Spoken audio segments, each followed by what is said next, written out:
حق بات کو چھپانا تھا، ضد و عناد میں نہیں تسلیم کیا، لیکن خطاب ان کو عیسیٰ علیہ السلام نے اپنی قوم کو خطاب کیا. اللہ کہتے ہیں ان کو یاد دلائیے. اس وقت نصارہ موجود، یہود سامنے. اب آپ ان کو کہہ رہے کہ دیکھو تمہارے نبی نے تمہاری قوم کو خطاب کیا تھا. وَإِذْ قَالَ عِيسَى ابْنُ مَرْيَمَ يَا بَنِي إِسْرَائِيلَ إِنِّي رَسُولُ اللَّهِ إِلَيْكُمْ مُصَدِّقًا لِمَا بَيْنَ يَدَيَّ مِنَ التَّوْرَاةِ. اے بنی اسرائیل، میں اللہ کا رسول ہوں، تورات میرے سامنے موجود ہے، میں اس کی تصدیق کرتا ہوں، ویریفائی کرتا ہوں کہ یہ اللہ کی کتاب ہے. اس کے بعد کیا فرمایا؟ وَمُبَشِّرًا بِرَسُولٍ.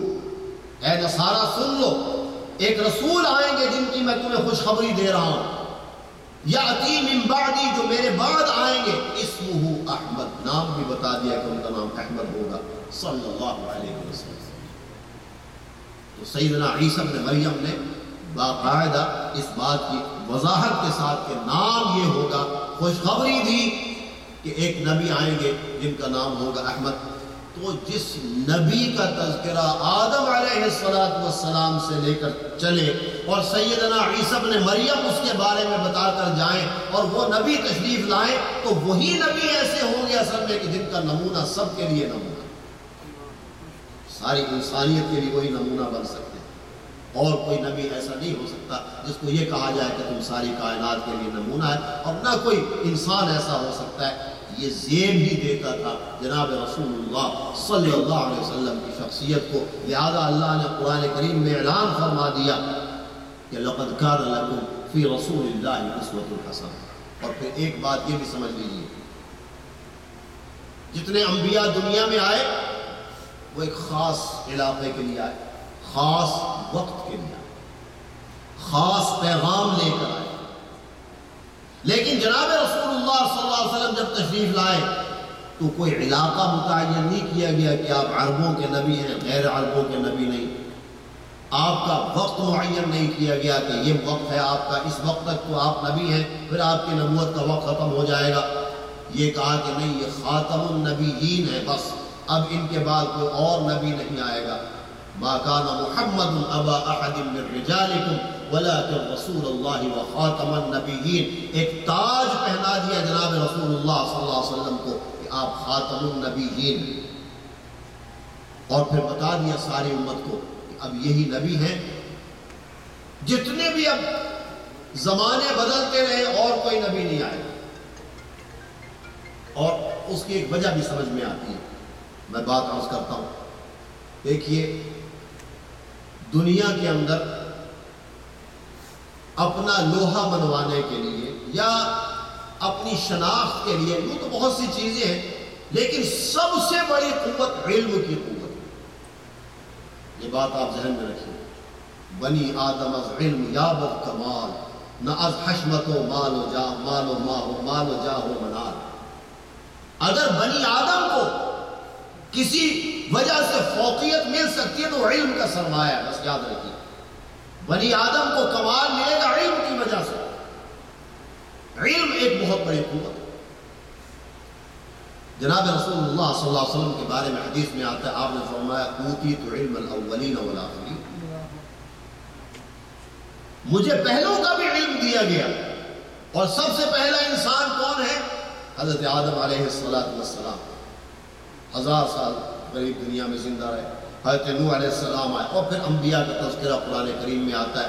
اور ہمارا ایمان ہے ایک ایک نبی کے اوپر، اس لیے کہ جناب رسول اللہ صلی اللہ علیہ وسلم نے ارشاد فرمایا ہے کہ کم و بیش 1,24,000 پیغمبر دنیا میں آئے، اور آخر میں آئے سید المرسلین، امام المرسلین محمد صلی اللہ علیہ وسلم.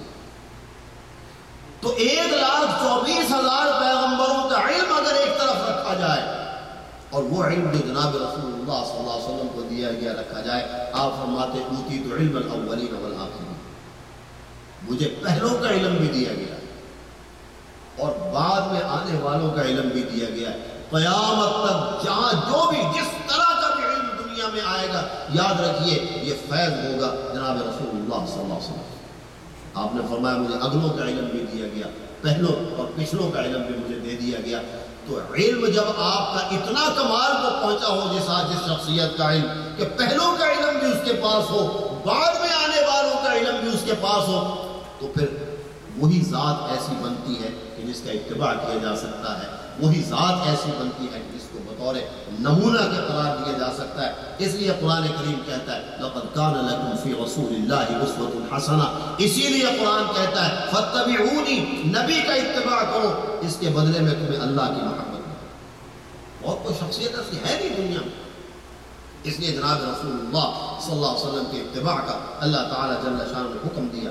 اور یہ بات یاد رکھیے، جہاں کہیں قرآن حکیم میں امر کا صیغہ استعمال ہوتا ہے، جہاں کمانڈ ہوتی ہے، اگرچہ سب جگہ نہیں لیکن کہیں کہیں، اس لیے کہ اب آپ کو یہ بتایا جائے کہ لفظ امر کے کتنے معنی میں استعمال ہوتا ہے، 8 ہے یا 12 ہے، اس تفصیل میں نہیں جاتا، لیکن جہاں اتباع کا لفظ آ رہا ہے، امر کا صیغہ ہے، تو وجوب کے لیے آتا ہے۔ مطلب کیا ہے کہ نبی کا اتباع کرنا واجب ہے۔ یہ نہیں کہہ سکتے کہ میں اتباع کروں یا نہ کروں، نہیں، فَاتَّبِعُونِي، میرا اتباع کرو، تم پر واجب ہے۔ جب تم یہ اتباع کرو گے تو یحببکم اللہ، پہلا ریوارڈ تمہیں یہ ملے گا کہ اللہ تعالیٰ جل شانہ تم سے محبت کرے گا۔ اور میں آپ سے پوچھتا ہوں، صحابہ کرام رضوان اللہ تعالی علیہم اجمعین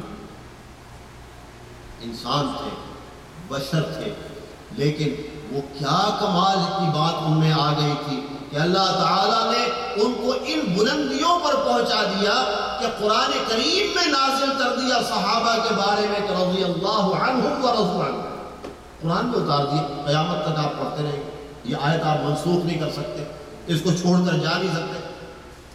اللہ ان سے راضی ہو گیا، وہ اللہ سے راضی ہو گئے، یہ صرف اس لیے کہ انہوں نے اپنی زندگیوں کو ڈھال دیا جناب رسول اللہ صلی اللہ علیہ وسلم کے اقوال و افعال میں، اتباع کا کامل نمونہ بن گئے۔ لہذا اللہ نے کہا یہ طبقہ وہ ہے جس کے بارے میں دنیا میں اعلان کرتا ہوں کہ رضی اللہ عنہم ورضوا عنہ، والسابقون الاولون من المہاجرین والانصار، آگے کا والذین اتبعوہم بإحسان رضی اللہ عنہم ورضوا عنہ۔ معلوم ہوا صحابہ ایک نمونہ ہے ہمارے میں۔ رسول اللہ صلی اللہ علیہ وسلم کی زندگی کو کامل طریقے سے انہوں نے اپنے اندر ایبزارب کیا، وہ صحابہ کی شخصیات، لہذا صحابہ کو اللہ نے اس عروج پر پہنچا دیا۔ تو دنیا میں اللہ کی محبت ملے گی کس سے؟ جب انسان اتباع کرے گا جناب رسول اللہ صلی اللہ علیہ وسلم کا۔ تو یہ پہلی جو چیز ہے وہ یہ کہ ہم اتباع کریں تو ہمیں اللہ کی محبت نصیب ہوگی۔ اسی لیے اقبال نے یہ بات کہی تھی، جو شعر اس کا ہے اس کا خلاصہ یہ ہے، وہ کہتا ہے کہ اگر تم اللہ کے حبیب صلی اللہ علیہ وسلم کا اتباع کرو گے تو تم پھر یہ کہلانے کے مستحق ہو کہ ہم دیندار ہیں۔ دینداری صرف ٹوپی پہننے سے نہیں آتی، دینداری چوغا پہننے سے نہیں آئے گی۔ کیا علامت ہے دینداری کی؟ اتباع رسول۔ اس نے کہا یہ ایک ہی معیار ہے کہ دینداری کا معیار یہ ہے کہ تم اتباع کرو رسول اللہ صلی اللہ علیہ وسلم کا۔ اگر بغون رسیدی تمام بولہابی سے، اگر رسول اللہ صلی اللہ علیہ وسلم کی اطاعت میں زندگی بسر نہیں کری تو یہ ایک بولہابی تو ہو سکتی ہے، لیکن اس کا تعلق ہماری دینداری سے نہیں ہوگا۔ دیندار آدمی ہی وہ کہلائے گا جو اللہ کے رسول صلی اللہ علیہ وسلم کا اتباع کرے۔ اس لیے قرآن کہتا ہے فَاتَّبِعُونِي يُحْبِبْكُمُ اللَّهُ۔ آگے فرمایا دوسرا ریوارڈ کیا ملے گا؟ وَيَغْفِرْ لَكُمْ ذُنُوبَكُمْ۔ اس اتباع کی برکت سے اللہ تعالیٰ تمہارے گناہوں کو معاف کر دے گا۔ ہم میں سے ہر آدمی خطا کار ہے، کلکم خطاؤون وخیر الخطائین التوابون، ہر آدمی خطا کار ہے، لیکن اس اتباع رسول صلی اللہ علیہ وسلم کی برکت سے اللہ تعالیٰ ہمارے گناہوں کو بھی مٹا دیتا ہے اور معاف کر دے گا۔ تو یہ دو ریوارڈ اللہ تعالیٰ نے دنیا میں ارشاد فرمائے کہ اللہ تعالیٰ تمہیں محبوب بھی بنائے گا، اور دنیا میں تمہیں خوشخبری دے رہے ہیں اللہ تعالیٰ کہ اللہ تعالیٰ تمہیں تمہارے گناہوں کو بھی معاف کر دے گا۔ جب یہ بات آپ کی سمجھ میں آتی ہے تو قرآن کریم کی جو آیت میں نے تلاوت کی اس میں خطاب کیا جا رہا ہے یہود اور نصارہ دونوں، اس لیے کہ نصارہ اپنی جگہ سمجھتے تھے کہ ہم جنتی ہیں. یہود اپنی جگہ سمجھتے تھے کہ ہم ہی جنت میں جائیں گے. اللہ تعالیٰ نے قرآن کریم میں ان کا قول نقل کیا, وَقَالُوا لَن يَدْخُلَ الْجَنَّةَ إِلَّا مَنْ كَانَ هُودًا أَوْ نَصَارَىٰ. اللہ نے نقل کیا. اور یہ بھی نقل کیا کہ وَقَالَتِ الْيَهُودُ وَالنَّصَارَىٰ نَحْنُ أَبْنَاءُ اللَّهِ وَأَحِبَّاؤُهُ. یہ دو قومیں ایسی تھی جو سمجھتی تھی لَن يَدْخُلَ الْجَنَّةَ. یہ عربی سمجھنے والے لوگ سمجھتے ہیں کہ لَن يَدْخُلَ کا معنی ہے کہ ہرگز کوئی داخل نہیں ہوگا جنت میں مگر صرف وہی داخل ہوگا جو یہودی ہو یا نصرانی ہو. یہ لَن يَدْخُلَ کا مطلب یہ ہے. يَدْخُلَ الْجَنَّةَ نہیں کہا انہوں نے, بڑے تاکید کے ساتھ کلمہ استعمال کیا. لَن يَدْخُلَ, فیوچر میں نفی کر دی ہر بات کی. کوئی ہرگز اس لفظ کا ترجمہ اگر ہم اردو میں کریں گے تو اس کا ترجمہ یہ ہوگا لَن يَدْخُلَ کا کہ ہرگز جنت میں کوئی داخل نہیں ہوگا الا من کان هودا او نصارا, مگر وہ یا تو یہودی ہو یا نصرانی. اللہ نے کہا تلک امانیہم, ہاں امید باندھ سکتے ہو, تمہاری آرزو ہے, خواب دیکھ سکتے ہو. قل ہاتوا برہانکم ان کنتم صادقین, اگر تم سچے اس پر کوئی دلیل تو لے کے آؤ. کیا اللہ نے ایسا فرمایا؟ اسی طرح انہوں نے کہا نحن ابناء اللہ واحباؤہ, ہم اللہ کے بیٹے, اللہ کے محبوب ہیں. یہاں اللہ تعالیٰ خطاب فرما رہے ہیں, کہا کہ الذین یتبعون الرسول النبی الامی, وہ لوگ یعنی یہود و نصارہ میں سے وہ لوگ یہ بات کہہ سکتے ہیں. کون؟ جو اتباع کرے النبی الامی, نبی امی کا.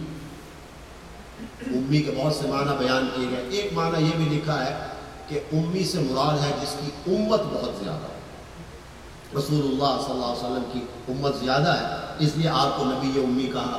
بعضوں نے کہا کہ کا لفظ جو ہے یہ القریٰ سے یعنی کعبۃ اللہ کی نسبت سے امی کہا گیا. 12 مختلف معنی. ایک یہ معنی بھی ہے ایسے نبی ہیں کہ جنہوں نے کہیں تعلیم نہیں پائی, اللہ تعالیٰ براہ راست ان کے معلم ہیں. ایسے نبی یتبعون الرسول النبی الامی. آگے کیا کہا؟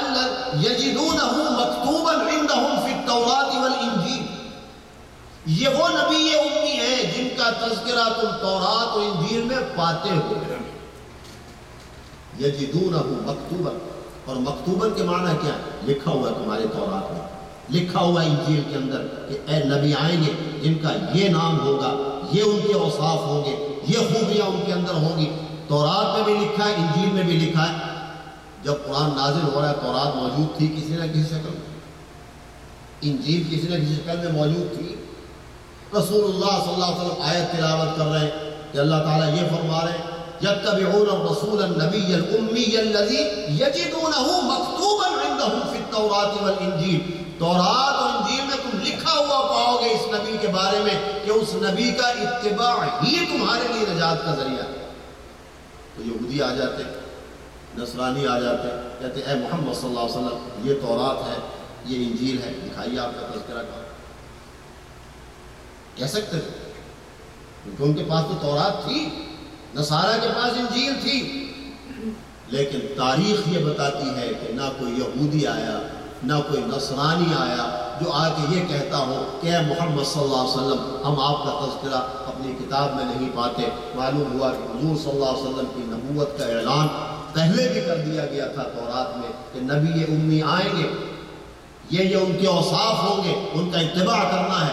انجیل میں بھی اعلان کر دیا گیا تھا اور لکھ دیا گیا تھا, یعنی تورات اور انجیل میں وحی نازل ہوئی تھی کہ اے موسیٰ بتاؤ اپنی قوم کو ایک نبی امی آئیں گے. اے عیسیٰ علیہ السلام بتائیے اپنی قوم کو کیسے نبی آئیں گے. یجدونہ مکتوبا عندہم فی التوراۃ والانجیل.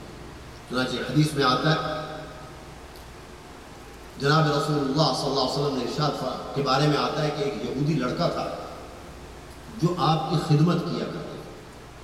کبھی کبھی آپ کے پاس آ جاتا, مسلمان نہیں ہوا تھا لیکن آپ کے پاس آتا, بیمار پڑ گیا, آپ اس کی عیادت کے لیے تشریف لے گئے. میں آج اپنے سے بھی پوچھتا ہوں, سوال کرتا ہوں تو گلٹی فیل کرتا ہوں کہ کیا مریض کی عیادت کرنا سیرت کا حصہ نہیں؟ کسی بیمار کی بیمار پوسی کے لیے جانا یہ سنت نہیں ہے، عیادت المریض یہ مسلمان کا حق ہے۔ آپ نے حقوق بیان فرمایا، آپ یہودی بچے کی عیادت کے لیے تشریف لے گئے، یہ بھی سیرت کا حصہ یاد رکھیے۔ جب تشریف لے گئے تو اس کا باپ اس بچے کے سرانے کھڑا ہوا، تورات کی تلاوت کر رہا تھا۔ آپ نے اس کے باپ سے پوچھا کہ میں تمہیں قسم دیتا ہوں اس اللہ کی جس نے یہ کتاب موسیٰ علیہ السلام پر نازل فرمائی، کیا اس تورات کے اندر میرا تذکرہ موجود ہے یا موجود نہیں؟ تو اس کے باپ نے کہا کہ اے محمد صلی اللہ علیہ وسلم، آپ کا تذکرہ اس کتاب میں موجود نہیں۔ سبحان اللہ، وہ لڑکا بول رہا، اس نے کہا میرا باپ جھوٹ بول رہا، غلط کر رہا، یا رسول اللہ صلی اللہ علیہ وسلم آپ کا تذکرہ ہماری کتاب تورات کے اندر موجود ہے، میں قسم کھا کے کہتا ہوں آپ کا تذکرہ اللہ کی کتاب اس تورات میں موجود ہے۔ اور پھر اس نے کہا کہ میں ابھی کلمہ پڑھتا ہوں، لا الہ الا اللہ محمد رسول اللہ۔ مسلمان ہو گیا وہ۔ جب مسلمان ہو گیا آپ نے صحابہ سے کہا اس کے باپ کو یہاں سے ہٹا دو، اب تمہاری ذمہ داری ہے کہ اس کی حفاظت کرو۔ تو معلوم ہے تورات میں یہ تذکرہ موجود تھا۔ ایک اور واقعہ بھی حضرت علی رضی اللہ تعالیٰ عنہ کے حوالے سے ملتا ہے کہ آپ نے کسی یہودی سے قرض لے لیا، کسی یہودی سے آپ نے قرضہ لیا، سبحان اللہ، بات پھر کہیں اور چلی جائے گی۔ محمد صلی اللہ علیہ وسلم خاتم النبیین ہے، سید المرسلین ہے، امام المرسلین ہے، لیکن زندگی گزارنے کا طریقہ تو دیکھیے کہ بعض اوقات ضرورت پڑتی ہے اس نبی کو تو قرضہ بھی لیتا ہے۔ اور آج ہماری کیا حالت ہے، ہم لوگوں کی کیا حالت ہے، آج ہمیں سوچنا چاہیے۔ ایک بات میں ضمن یہاں یہ بات عرض کروں جو مجھے یاد